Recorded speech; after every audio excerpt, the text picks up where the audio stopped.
Feel free to disregard the last episode since all those games ended up being disappointing in one way or another to the general public, which is lame. Let's talk about Stellar Blade, the discourse of which threatens to make Twitter explode in a cocktail of rage and ejaculate. In the time since we last discussed it, I played the demo and discovered a cool and fun combat system to pair with the jiggle physics, so it's going to be a good game all around when it comes out on the 26th, and I do plan to stream it and do a boss ranking and all that good stuff. So why is it getting so much hate? Well, for one, people are uneducated, and two, people are stupid, and there is a difference.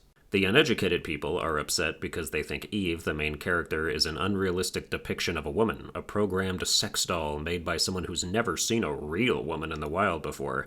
But if you do 2 seconds of research, you'll discover that she was made using full-body scans of a real woman who has gained quite a lot of simps since this became an ordeal. Some people think she's even hotter than her video game counterpart, but that'll be up to your preference. The stupid people are upset because they think putting attractive women in games turns men into rapists, marginalizes ugly people, is offensive to all women in general, or is bad because it creates a situation where their mommy can't watch them play. All takes that I have personally witnessed on the mistake that was social media. Crazy the amount of power one sexy lady has over jealous Puritans, bitter ideologues, and Zoomer toddlers. For the record, I have one of the most Christian mothers on the planet, so when I was a teenager, I had to avoid certain parts of games like God of War sex scenes or anything that had swearing in it because if my mom saw anything untoward, she'd tell me to turn it off, and then she probably went upstairs and prayed for me. Nowadays, I avoid this issue by being almost 30 and not living with her anymore, but even back then, her denouncement of that type of stuff didn't affect what I thought of it. If I watch a show with her and one of the characters refers to himself as a god, like if there's a villain who's like, "I will become a god," she goes like this out loud. She goes, "Blasphemy." Every time she hears a swear word, she basically quacks. She's like, "eh," and then softly says the non-swear word she thinks it should have been replaced with. So on the topic of video games, I would never be like, "Oh, my mother who audibly reassures herself of her own faith whenever she sees something on TV that isn't explicitly Christian doesn't like this game, so now I judge it poorly as well." Despite being cut from the same cloth, we are very different cloths, and I have my own tastes and interests. I don't know how close this dude is with his mom, but does he have to share every game with her, or can he just have something for himself after she goes to bed? It's a bad implication for the argument too, though, because it assumes that Eve's sexy appearance is the only reason to want to play the game. You should be able to be here for the gameplay and be regarded seriously after saying so, like I was when I played Honey Pop. That's half a joke, but Honey Pop's Match 3 gameplay is unironically engaging and not just because of what you're working towards. If a literal porn game can be enjoyed for the gameplay, a stylized action game that just has some eye candy can be too.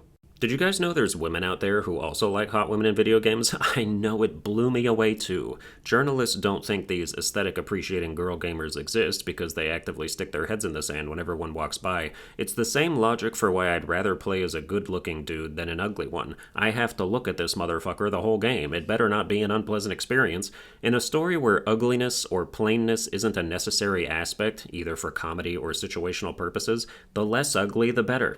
For reference, an example of a game where the main character being not hot actually makes sense is Life is Strange, because Max is an awkward teenage girl in high school who's a photography geek and doesn't fit in with the popular crowd. As such, they gave her a terrible hairdo to downplay her alright face and horrendous self-esteem to put the final nail in the coffin. Meanwhile, a character like Wario is ugly because it's funny that he's ugly. If he was a Chad who actually had a shot at stealing Peach's affection from Mario, it wouldn't hit the same once he started setting off nuclear bombs with his ass. Conversely, you don't lose anything by making characters like Samus or Lara Croft or Bayonetta or Pyra and Mithra attractive. They're badasses regardless, but being hot is like an extra flex that raises their standing further, so why not add that additional layer of endearment to your character? It doesn't make sense for ugly girls to lament the lack of ugly representation in video games, because first of all, why the fuck would you want to be represented as an ugly girl? Like, that just solidifies you being that.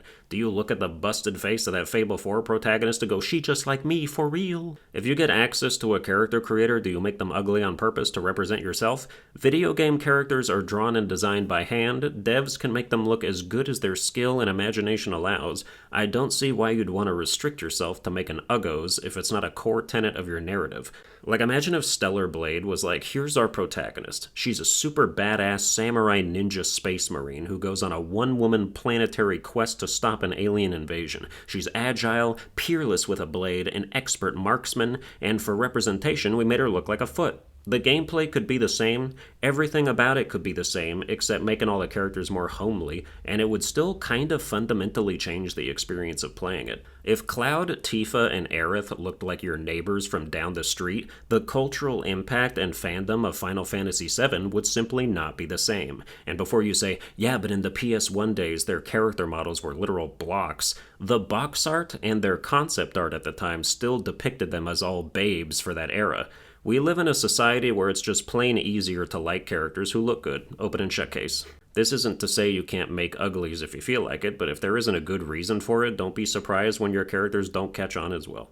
It also doesn't make sense to demean Stellar Blade as a porn game for gooners when 2023's Game of the fucking Year let you see everyone in it fully actually naked. You could customize your dick and balls, or choose your favorite vulva and have sex with a Berenstein bear. Baldur's Gate 3 is a great game, but if you loved that shit and are still gonna claim some moral high ground against Stellar Blade enjoyers, you can go straight to hypocrite hell. According to the ESRB, Stellar Blade doesn't even have nudity. It just has cleavage and that flesh-colored skin suit you wear if you want to play the game on hard mode with no shield.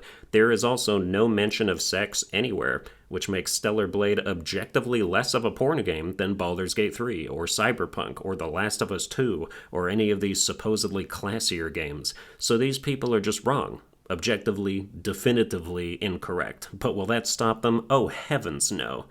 But that's going to do it for this episode. I hope you enjoyed it. If you did, you can like, share, and subscribe. Watch all my other videos and see if they have jiggle physics, and I'll see you guys next time.